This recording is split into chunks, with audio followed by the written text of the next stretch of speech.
Buongiorno a tutti ragazzi, ancora trema la terra in Toscana, quindi diciamo che ci sta un primo bilancio, quindi ci sono tanti danni alle case, quindi non è che sia stato proprio, diciamo, una cosa così, così.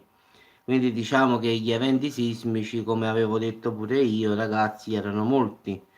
E in effetti anche qui si contano 113 eventi sismici, quindi di cui 9 con magnitudo superiore alla 3 e quindi giustamente diciamo di questi 113 eventi 36 sono stati diciamo avvertiti dalla popolazione. Diciamo che la scossa più forte è stata quella di 4,5 alle 4,37. Diciamo che tra la popolazione anziana diciamo, hanno ricordato il famoso terremoto del 29 giugno del 19, dove allora ragazzi ci furono oltre 100 persone morte, quindi in questo caso non ci sono qui né vittime né ferite, però ragazzi le case nel centro storico sono state lesionate, quindi in questi giorni si potrà diciamo fare una conta di tutte le case, diciamo, che hanno avuto qualche problema dentro, quindi sono inagibili grazie alle scosse e tutte quante sono giustamente nel centro storico, quindi diciamo ci sono 236 persone sfollate del centro storico di Barberino di Mugello, quindi tutte queste case, ragazzi, sono nel centro storico, quindi abitazione di vecchia data, quindi adesso devono fare un bilancio. Però per il momento ci sono 236 persone che non hanno casa, almeno per il momento, quindi devono fare diciamo, un rilievo di tutte le abitazioni del centro storico.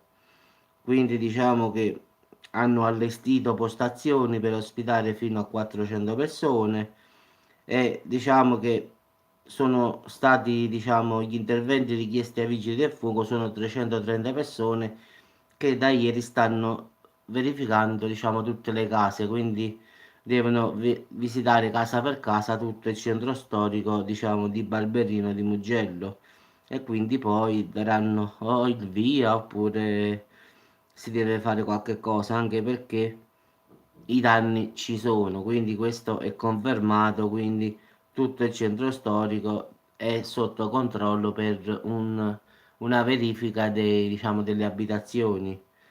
Diciamo che a scuola i ragazzi non sono andati, quindi ancora stanno chiuse le scuole proprio perché stanno iniziando a vedere per prima le scuole, quindi gli uffici e tutte queste cose qui.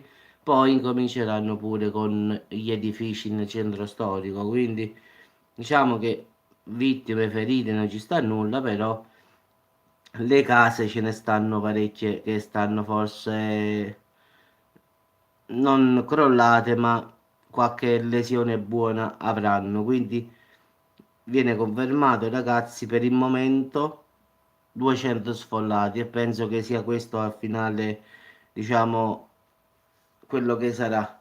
Poi si deve vedere quante case si possono salvare e quante case purtroppo no.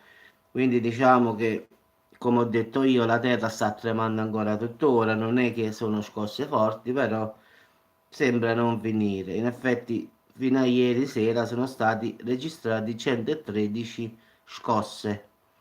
Quindi, come avevo detto io che era una scia sismica, giustamente la più forte è stata quella delle 4,37 con la magnitudo di 4,5.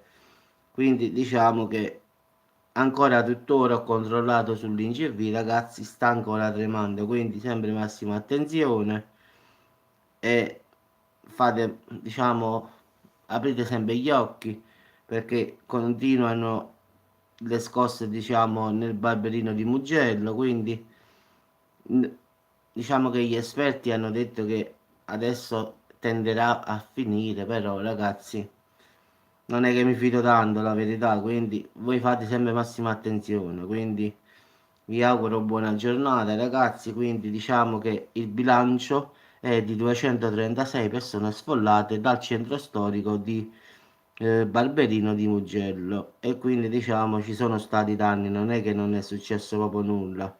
in effetti devono controllare tutto, quindi diciamo che